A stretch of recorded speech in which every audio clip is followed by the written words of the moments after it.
একদা হযরত আলী রাদিয়াল্লাহু তাআলা আনহু মদিনার একটি বাজারে হাঁটছিলেন। হঠাৎ তিনি দেখতে পেলেন একজন ইহুদি তার হারিয়ে যাওয়া বর্মটি হাতে নিয়ে দাঁড়িয়ে আছে। সেই বর্মটি ছিল তার প্রিয় সম্পদ, যা তিনি বহুদিন আগেই হারিয়ে ফেলেছিলেন।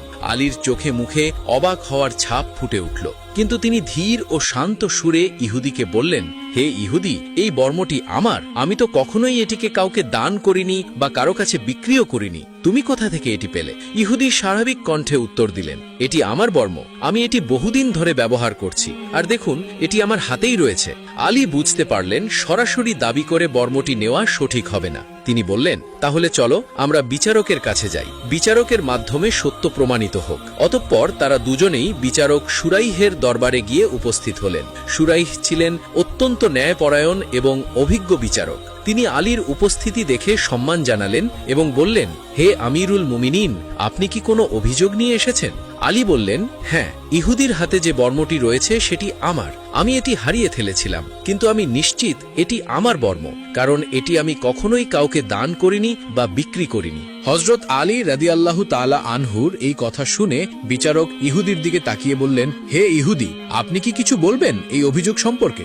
তখন ইহুদি দৃঢ়ভাবে বলল, এটি আমার বর্ম। দেখুন, এটি আমার হাতেই রয়েছে। আমি এটি কোনো অন্যায় পথে পাইনি, এটি আমার নিজের। শুরাইহ কিছুক্ষণ ভেবে আলীকে বললেন, হে আমিরুল মুমিনিন, আপনার দাবির পক্ষে কি কোনো প্রমাণ বা সাক্ষী আছে? আলী বললেন, হ্যাঁ, আমার আজাদকৃত দাস কানবার এবং আমার ছেলে হাসান উভয়ই সাক্ষী দিতে পারে এই বর্মটি আমার। শুরাইহ মাথা নিচু করে শান্তভাবে বললেন, হে আমিরুল মুমিনিন, ইসলামের আইন অনুসারে বাপের পক্ষে ছেলের সাক্ষ্য গ্রহণযোগ্য নয়, আর কানবার একা সাক্ষী হিসেবে যথেষ্ট নয়। সুতরাং প্রমাণের অভাবে এই বর্মটি ইহুদিরই অধিকারে থাকবে। তখন হযরত আলী রাদিয়াল্লাহু তাআলা আনহু নীরবে শুরাইহের রায় মেনে নিলেন। তার মুখে কোনো রাগ বা হতাশার চিহ্ন ছিল না। তার আচরণ দেখে উপস্থিত সবাই হতভম্ব হয়ে গেল। মুসলিম বিশ্বের খলিফা আমিরুল মুমিনিন নিজে বিচারকের সামনে দাঁড়িয়েছিলেন। ইহুদি, যিনি এতক্ষণ আত্মবিশ্বাসের সঙ্গে বর্মটির মালিকানা দাবি করছিলেন, এই ঘটনা দেখে তিনি অবাক হয়ে গেলেন। তিনি চিৎকার করে বললেন, এটা নিশ্চয়ই অবিশ্বাস্য। মুসলিমদের খলিফা নিজে আমাকে একজন সাধারণ ইহুদিকে বিচারকের কাছে নিয়ে এসেছেন এবং বিচারক তার বিরুদ্ধে রায় দিয়েছেন। এমন ন্যায় বিচার আমি কখনোই দেখিনি। তার কণ্ঠ কাঁপছিল। তিনি বললেন, আমি সাক্ষ্য দিচ্ছি এই ধর্ম সত্য, আল্লাহ ছাড়া কোনো ইলাহ নেই এবং মুহাম্মদ সাল্লাল্লাহু আলাইহি ওয়াসাল্লাম আল্লাহর রাসূল। এরপর তিনি আলীর দিকে ফিরে বললেন, হে আমিরুল মুমিনিন, এই বর্মটি আসলেই আপনার। আমি এটি কুড়িয়ে পেয়েছিলাম এবং ভেবেছিলাম এটি আমার। আজ আমি বুঝেছি ইসলামই সত্য। আপনার মহান চরিত্র আমাকে মুগ্ধ করেছে। আমি ইসলাম গ্রহণ করছি। এই কথা শুনে আলী রাদিয়াল্লাহু তাআলা আনহু খুশি মনে ইহুদির ইসলাম গ্রহণে আনন্দিত হলেন। তিনি বর্মটি ইহুদির হাতে দিয়ে বললেন, তুমি আজ থেকে আমার ভাই, এই বর্মটি তোমার কাছেই থাক। এরপর একদিন আমিরুল মুমিনিন হযরত আলী মদিনার পথে হাঁটছিলেন।